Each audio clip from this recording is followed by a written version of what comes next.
an original story narrated exclusively for love written in silence. Sebastian Vale, Duke of Calderwick, wiped dirt from his hands onto Gardner's trousers as ladies in silk gowns swept past him without a glance. Miss Marianne Elwood paused at the edge of the crowded terrace, her simple dress marking her as clearly as his soil-stained hands marked him. While other women fluttered fans against the summer heat, she approached with a glass of water, extending it toward him with a small, genuine smile that transformed her unremarkable features.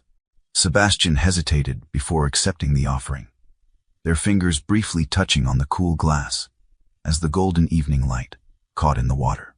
Neither spoke as their eyes met.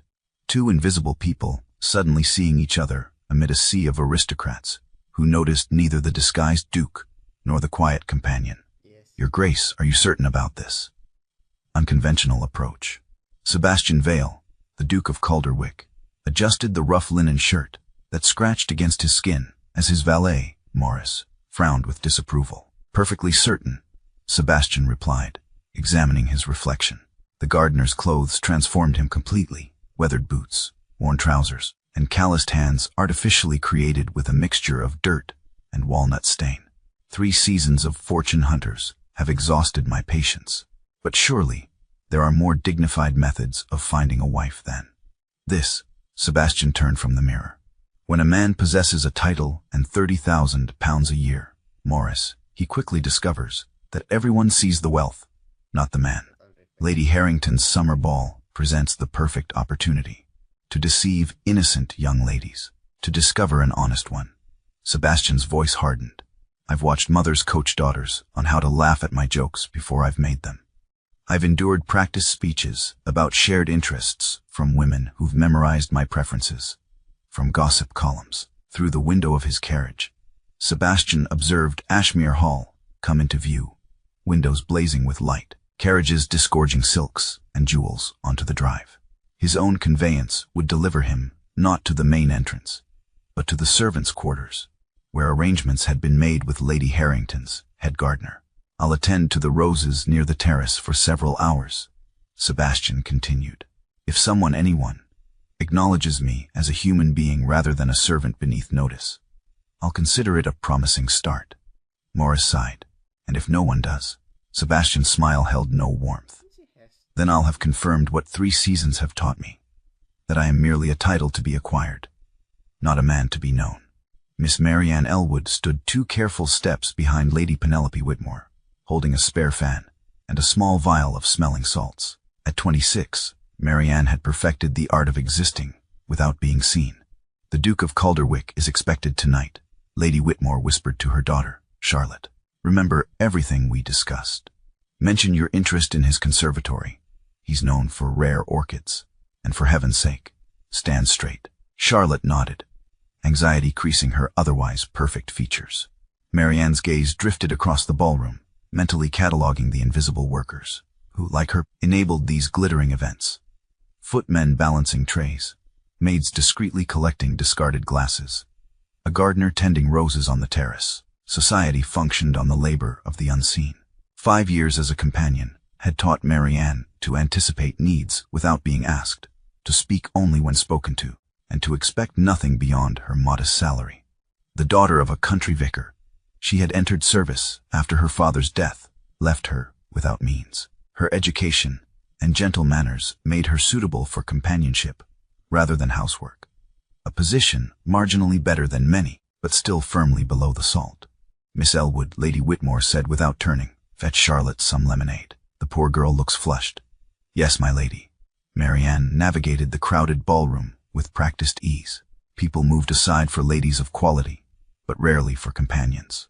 She had learned to slip through spaces, to time her movements to avoid collision, to apologize for existing in others' paths. At the refreshment table, she reached for lemonade, just as another woman did the same. The woman, draped in sapphires, withdrew her hand as if touched by something unclean. "I beg your pardon," Marianne murmured, though the fault was not hers. The woman merely sniffed and turned away. This was Marianne's world, a place where she was simultaneously essential and invisible, required to be present, yet expected to disappear. She collected the lemonade and returned to her post, a ghost in gray silk, watching life unfold from its margins. The evening air hung heavy with perfume and summer heat as the ball spilled onto the terrace. Ladies fanned themselves, while gentlemen dabbed at foreheads with handkerchiefs. Through the open doors, violins played a waltz that seemed to ripple in the humid air.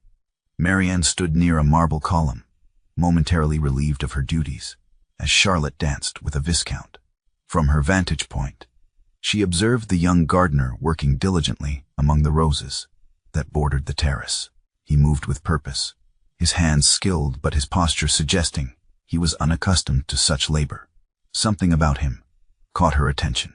Perhaps the careful way he handled the blooms, or how he occasionally glanced at the revelers with an expression more contemplative than deferential. What struck her most was how thoroughly the glittering crowd ignored him. Ladies in expensive gowns brushed past without acknowledgement, their skirts sometimes disturbing his work. Gentlemen gestured in conversation, nearly striking him with their animated movements, yet never seeing him. He was, like her, part of the background against which society's performance played out. The heat intensified as the evening progressed. Marianne noticed the gardener wiping his brow with his sleeve, his face flushed from exertion. She glanced at the refreshment table, where servants had placed pitchers of water for the guests, not the workers. Without conscious decision, she filled a glass and made her way toward him. It was a small act, yet she felt strangely conspicuous, as though crossing an invisible boundary. "You look as though you could use this," she said quietly, extending the glass. He looked up, surprise evident in his eyes, not merely at being offered water, but at being seen at all. His gaze met hers directly, without the quick downward flick that servants typically employed. "Thank you," he said, his voice cultured despite his rough appearance. He accepted the glass, his fingers brushing hers momentarily. "The roses are beautiful," she offered. A slight smile. Beauty often goes unappreciated. She nodded, understanding the double meaning. Not by everyone. For a moment they stood in silence, two invisible people acknowledging each other's existence while the ball continued around them. The dancers and drinkers oblivious to the small moment of humanity unfolding at the garden's edge. "You're not a regular gardener here," Marianne observed the following afternoon, having discovered him again among the roses. She had slipped away during Lady Whitmore's nap, drawn to the gardens by something she couldn't quite name. He straightened, setting aside pruning shears. "What makes you say that?" "Your hands." She nodded toward them.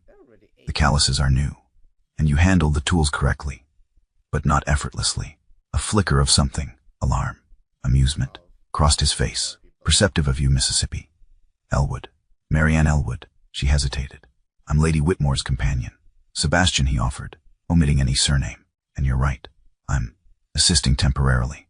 They stood in awkward silence until Marianne gestured toward a stone bench, partially hidden by flowering shrubs. "I have a quarter hour before I'm missed.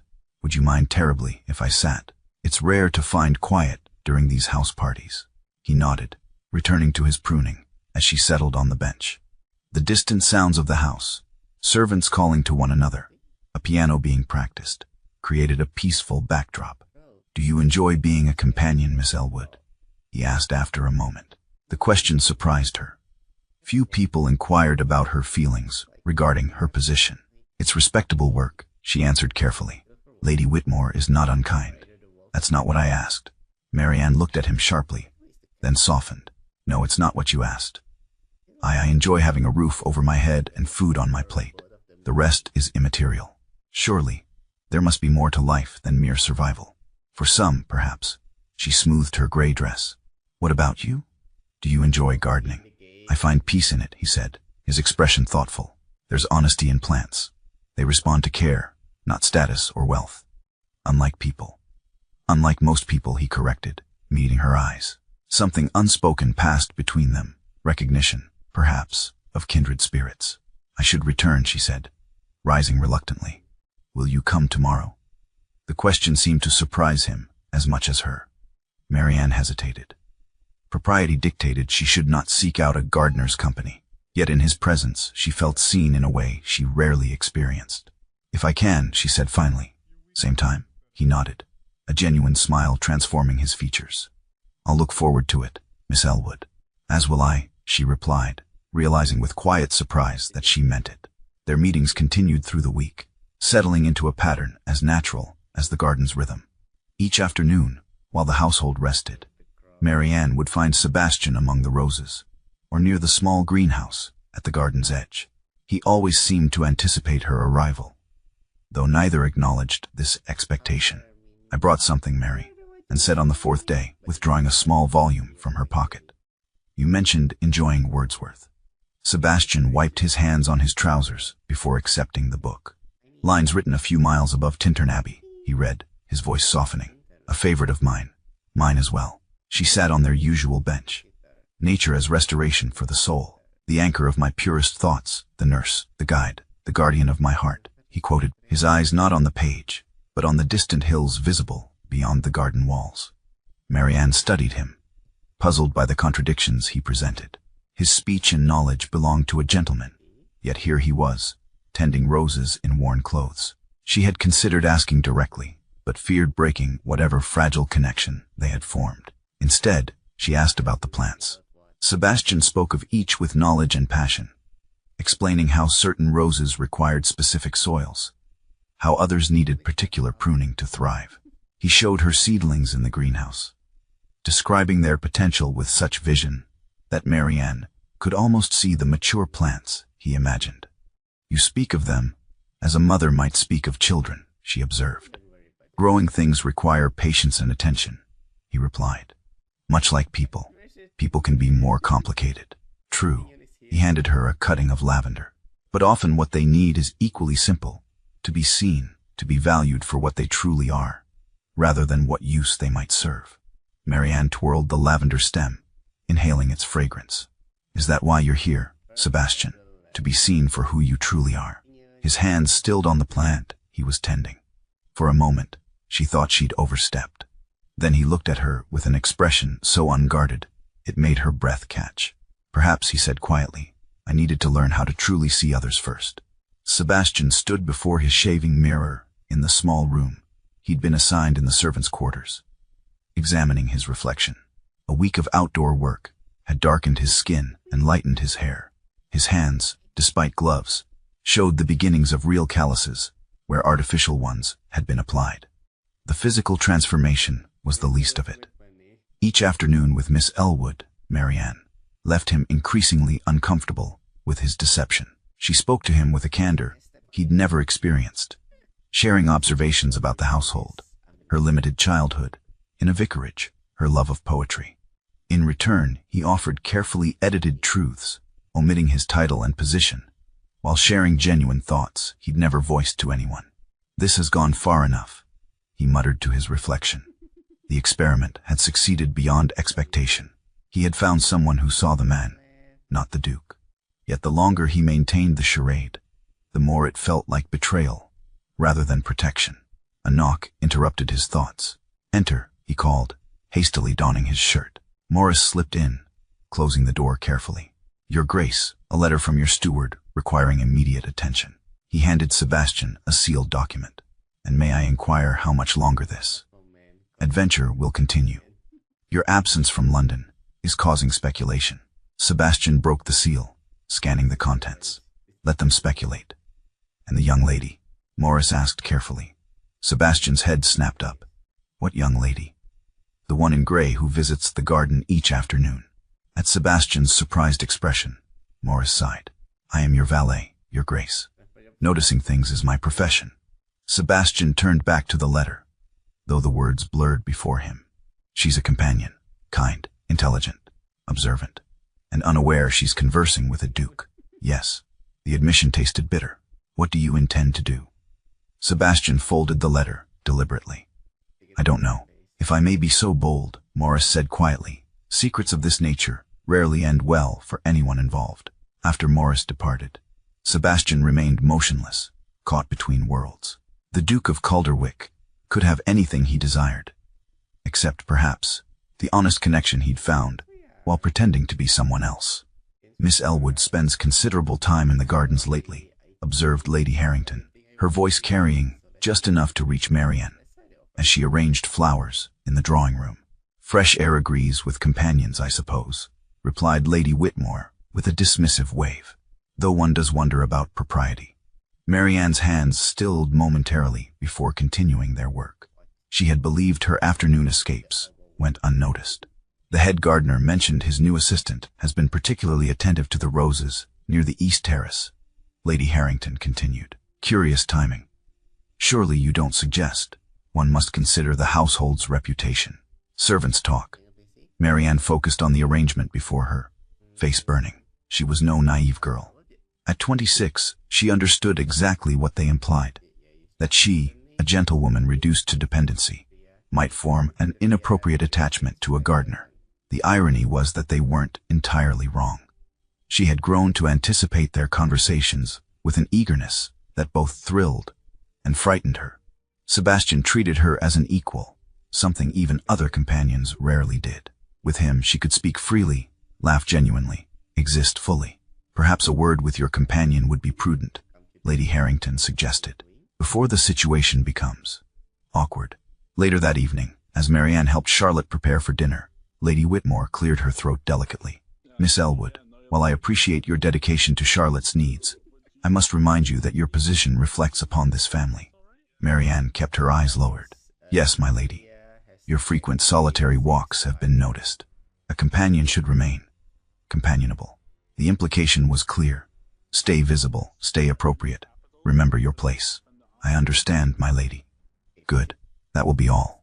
Alone in her small room that night, Mary and pressed her hand against the window glass, looking out at the moonlit garden, where hours earlier, Sebastian had shown her a night-blooming cereus about to flower. "It opens for just one night," he had explained, his voice soft with wonder. All that preparation for a single moment of perfect beauty. She had not known that their time might be equally finite, a brief flowering of connection in lives otherwise defined by the rigid boundaries of their stations. Tomorrow, she decided, she would tell him they could no longer meet. The following day, Lady Harrington arranged a garden luncheon to take advantage of the splendid roses. Guests spread across the terrace, while servants arranged tables and chairs precisely where Marianne and Sebastian usually met. Marianne, attending Charlotte, glimpsed Sebastian working nearby. She had risen early, intending to tell him they must end their meetings, but found no opportunity. Now, trapped in her role as silent shadow, she could only watch as he methodically pruned roses within earshot of the gathering. "I heard the Duke of Calderwick declined his invitation," said a portly gentleman, helping himself to cold pheasant. "Unusual, considering his connection to the Harringtons." "Perhaps he tired of the marriage market," suggested another. 3 seasons without selecting a bride, most peculiar for a man in his position. His recent decisions regarding the northern estate were equally baffling. The first man continued, refusing to convert tenant farmland to sheep pasture, despite the clear financial advantage. "Sentiment over sense, I say." Marianne noticed Sebastian's shoulders tense, his pruning becoming more forceful. "The man clearly lacks business acumen," the gentleman continued. "My own advice to him regarding those properties was quite sound, yet he dismissed it outright." Sebastian straightened suddenly. "We do not act without cause," he said, his voice carrying clearly across the terrace. Conversation halted. The gentleman turned, affronted. "I beg your pardon?" Sebastian's face registered momentary alarm before smoothing into deference. "Forgive me, sir, I only meant that sometimes what appears unprofitable serves other purposes. And what would a gardener know of estate management?" The man scoffed. "Nothing at all." Sir Sebastian bowed slightly and returned to his work. The luncheon resumed, the interruption dismissed as a servant's impertinence. But Marianne remained frozen, the single word echoing in her mind. "We, not here the Duke, but we," spoken with the instinctive authority of a man defending his own decisions. She watched him now with new eyes, cataloging details she had overlooked or misinterpreted. His educated speech, his knowledge of literature, the subtle command in his posture, despite humble clothing. The mystery of Sebastian suddenly crystallized into a truth, both obvious and impossible. When he glanced up, their eyes met across the terrace. Something in her expression must have revealed her realization, for his face paled slightly before he turned away. Marianne excused herself quietly and retreated indoors, her mind racing with implications she could scarcely comprehend. Marianne did not go to the garden that afternoon, nor the next. She moved through her duties mechanically, mind churning with questions she could not voice. On the third day, a note appeared on her dressing table. Please. The greenhouse. 4 o'clock. She stood by her window at the appointed hour, watching rain streak the glass. The sensible choice was clear. Ignore the note, maintain appropriate distance, preserve what security her position provided. Yet the thought of never speaking with him again, Duke or Gardner, left an emptiness she couldn't dismiss. At 4:15, she entered the greenhouse. Sebastian, or whoever he truly was, stood among the orchids, still dressed as a gardener, despite the rain that had dampened his shoulders. Neither spoke immediately. The patter of raindrops on glass filled the silence. You haven't come to the garden, he finally said. No, her voice remained steady. It seemed unwise, because you know. It wasn't a question, but she answered anyway. I suspect. I don't know. He moved toward her, stopping at a respectful distance. What do you suspect, Miss Elwood? That you are not who you've presented yourself to be. She met his gaze directly. That you are, in fact, the Duke of Calderwick. He didn't deny it, and yet you came anyway. I wanted to understand why. Would you believe it began as self-protection?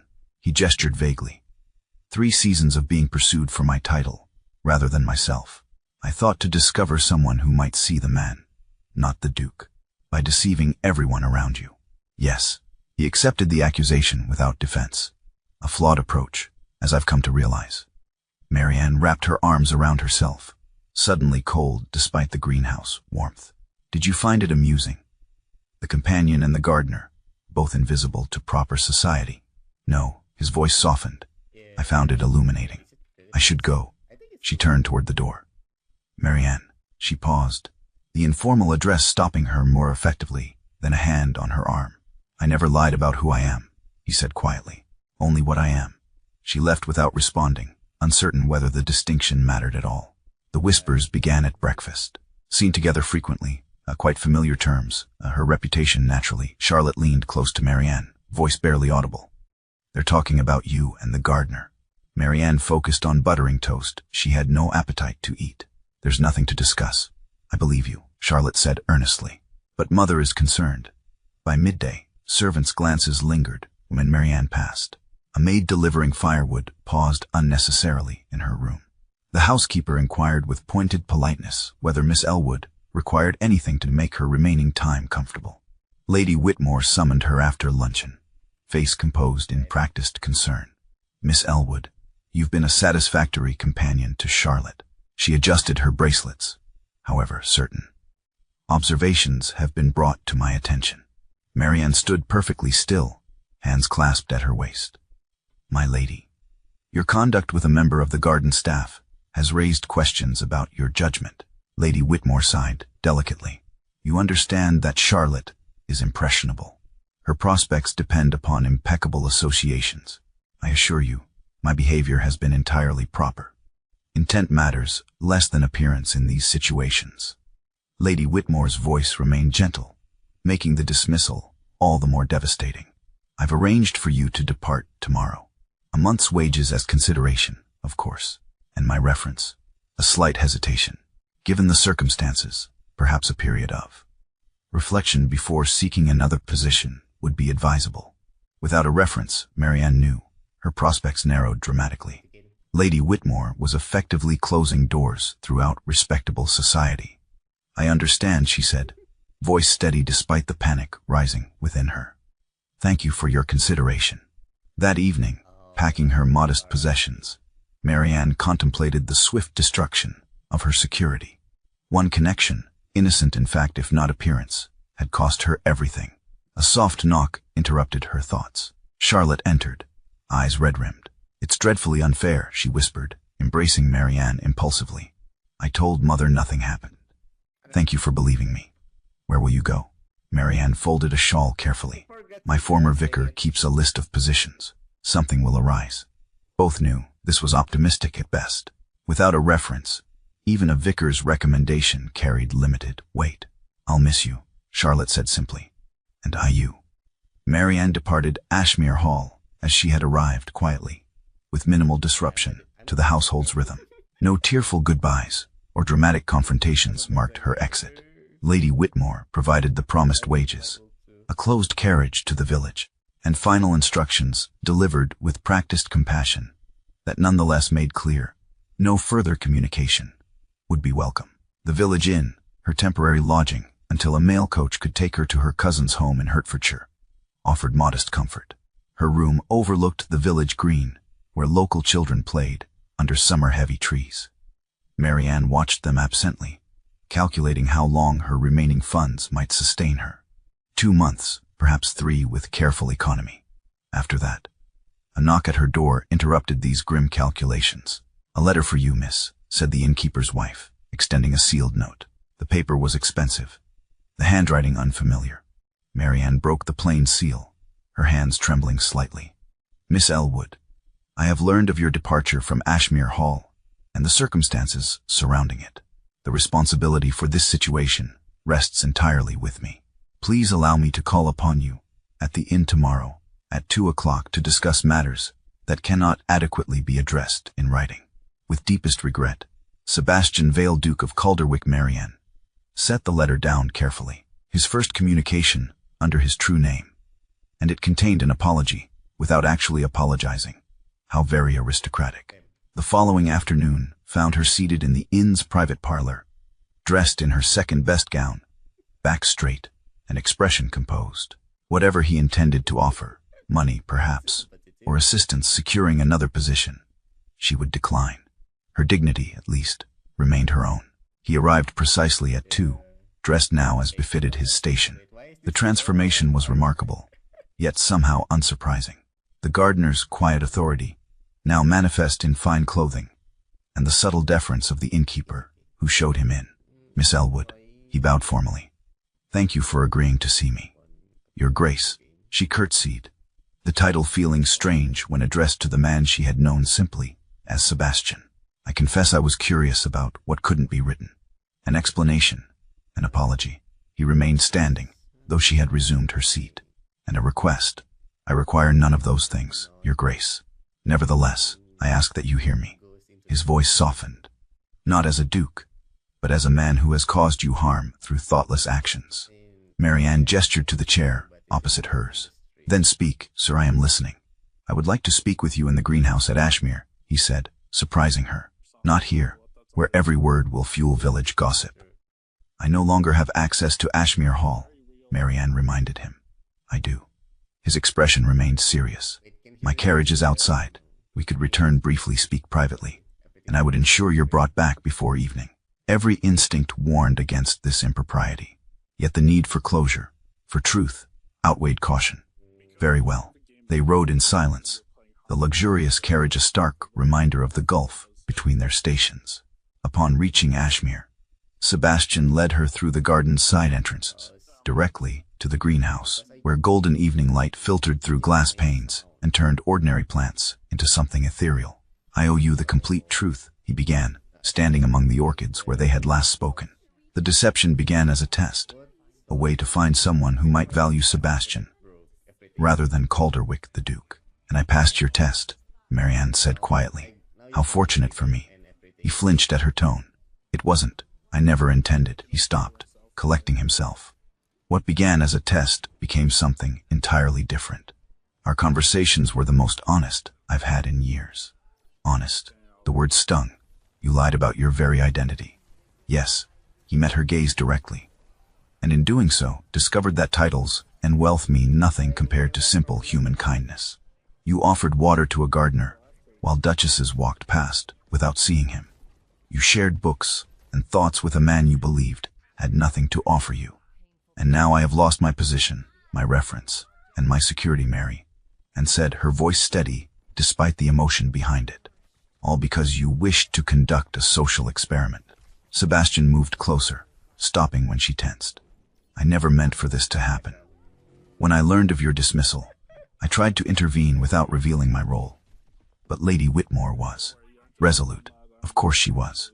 A companion with questionable judgment is easily replaced. A duke, however. She let the implication hang between them. I cannot undo what's happened, he said softly, but I can offer reparation. A position in my household, perhaps. Or no. Marianne's voice was firm. I will not become an obligation to be managed or a mistake to be corrected. What can I do?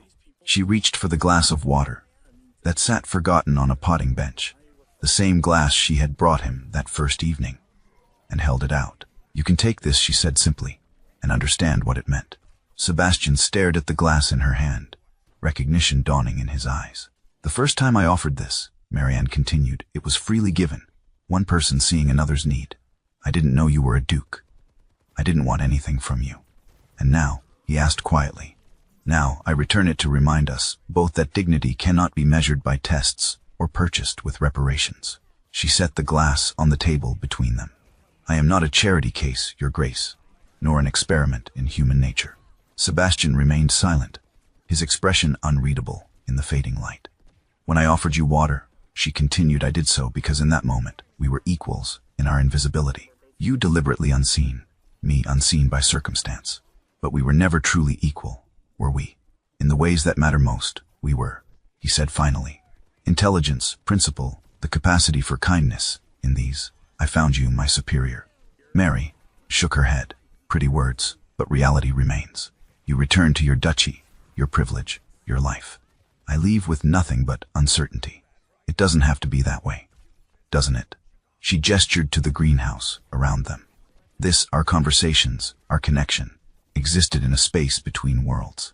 Outside these glass walls, society has rules that neither of us can simply ignore. Sebastian took a step forward. What if I don't want to return to that life? What if our conversations showed me how hollow it is? Then that is your choice to make, Marianne said gently. But it must be made freely, not from guilt or obligation. She moved toward the door, pausing with her hand on the latch. I valued our friendship, Sebastian. Perhaps in another life, with different circumstances. Marianne, his voice stopped her. May I write to you, not as the Duke of Calderwick, but as the man you knew in this garden? She hesitated, knowing the sensible answer was no. Prolonging connection would only extend pain. Yet the thought of severing this bond completely felt equally impossible. My cousin's address is Elm Cottage, Little Hempston, Hertfordshire, she said finally, but I make no promises to reply. As she stepped outside, the evening air felt cooler against her skin, summer beginning its gradual surrender to autumn, one season yielding to the next. 3 weeks after leaving Ashmere Hall, Marianne received a letter from a London solicitor, Mr. Phillips. The envelope contained a second sealed letter and a brief note explaining that the enclosed had been entrusted to his firm with instructions to forward it to her. She broke the inner seal with curiosity. Dear Miss Elwood, this letter comes to you through channels that ensure your privacy. You need not fear association with my name. While respecting your wish to refuse direct assistance, I cannot in good conscience allow the injustice you suffered to stand without remedy. I have therefore established a trust for the benefit of gentlewomen who find themselves in circumstances similar to yours, dismissed without reference or recourse. The Elwood Foundation will provide temporary accommodation, modest stipends, and assistance securing new positions for qualified applicants. The trust is independently managed. I have no role in its operation beyond initial funding. You are, of course, eligible for its services should you wish to avail yourself of them. Mr. Phillips can provide details without any obligation on your part. This action is not taken to ease my conscience or purchase your forgiveness. It is simply the right thing to do. A lesson I learned from a woman who once offered water to a thirsty gardener without thought of reward. Respectfully yours, S.V. Marianne read the letter twice, emotions conflicting. The foundation represented exactly the kind of assistance she had refused, yet its broader purpose transcended her individual situation. By helping others similarly situated, Sebastian had found a way to make amends without compromising her dignity. Mr. Phillips' accompanying note provided practical information. Offices established in London, a modest residence house acquired, respectable women appointed as administrators. The foundation was already assisting 3 gentlewomen. Marianne set the letter aside, unsure how to respond, or whether to respond at all. Sebastian had created something meaningful from their painful situation, something that would help women whose stories mirrored her own. It was a gesture both grand and humble, public in impact yet private in motivation. Later that evening, she wrote to Mr. Phillips requesting additional information about the foundation's services. Not for herself, her cousin's hospitality remained secure, but to understand better the work being done in her name. The letter to Sebastian remained unwritten. Autumn painted Hertfordshire in russets and golds as Marianne settled into life at Elm Cottage. Her cousin Jane, a widow with a comfortable income, welcomed her presence without pressing for explanations. The village, while small, offered modest diversions, a circulating library, a church with an excellent choir, occasional assemblies at the local inn. Sebastian wrote faithfully each week. His letters never presumed upon their former connection, nor mentioned his title. Instead, he shared observations about his gardens, books he'd read, thoughts on everything from village politics to philosophy.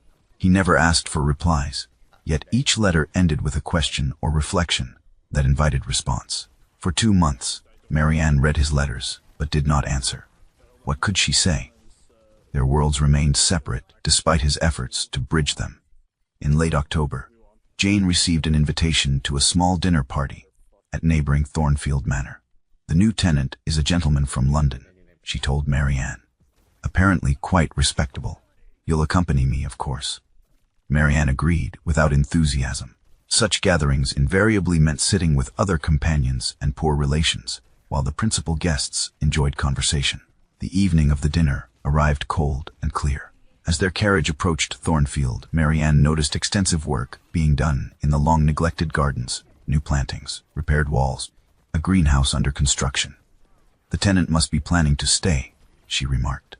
Inside, they were shown to a modestly appointed drawing room, where several local families had already gathered. Marianne scanned the room automatically, then froze. Sebastian stood by the fireplace, dressed simply but well, engaged in conversation with the vicar. When he turned and saw her, his expression transformed with quiet joy. Jane leaned close. That's Mr. Vale, the new tenant. Do you know him? Before Marianne could respond, Sebastian approached and bowed. Miss Elwood, Mrs. Winters. Thank you for coming. You're the tenant. Marianne managed, finding her voice. I am. His eyes held hers. I've taken Thornfield for a year. The gardens need considerable attention. Throughout dinner, Sebastian performed the duties of host with easy grace, never singling Marianne out, yet somehow making her central to every conversation. He spoke of books she had mentioned loving, asked about local customs she had described in passing, references only she would recognize from their garden conversations. As the evening concluded, he handed her into her carriage, pressing a folded note into her palm. I am not here as a duke, just a man waiting for a second chance. The greenhouse at Thornfield Manor neared completion as November's chill settled over the countryside. Marianne observed its progress during her walks, noting the care taken with its construction, the southern exposure, the quality of glass, the heating system being installed. A week after the dinner party, she received a simple invitation. The first orchid blooms tomorrow. 4 o'clock, if you would care to see it. She stood outside the greenhouse at the appointed hour, watching through the glass as Sebastian adjusted the temperature controls. No longer a pretend gardener nor a formal duke, but something in between, a man engaged in work he clearly loved. He looked up, saw her, and smiled. The door opened. You came. Simple words, weighted with meaning. I was curious about your orchids, she replied, stepping inside. Warmth enveloped her immediately, the air heavy with moisture and the scent of growing things. Only one blooming so far. He led her to a small plant with a single perfect white flower, Phalaenopsis amabilis, the moth orchid. It's beautiful. It's honest, he said quietly. It can only thrive when given exactly what it needs, no more, no less. They stood in silence, the orchid between them. Why Thornfield, she finally asked. Why here? I needed to step away from London, from expectations. His eyes met hers, and I hoped, perhaps, that I might forgive you, that you might see me, he corrected. Not the duke, not the gardener, just the man. Marianne touched the orchid's leaf gently. I've read your letters. All of them. But you didn't write back. I wasn't certain what to say. She turned to face him fully. What happens now, Sebastian? You've created a foundation in my name. You've moved to my village. These are not small gestures. No, he agreed. But they're honest ones. He moved to a small table where a pitcher and 2 glasses stood ready. Filling one, he extended it toward her, a deliberate echo of her gesture months before. I can't promise to be perfect, he said, but I can promise to always see you, Marianne, not as a companion or an obligation, but as the remarkable woman who offered kindness when no one else did. She accepted the glass, their fingers brushing, and I can't promise to forget the past, but perhaps we can build something new from it. I would like that, he said simply. Outside, the late afternoon sun broke through November clouds, casting golden light through the glass walls, illuminating 2 people no longer invisible to each other or the world.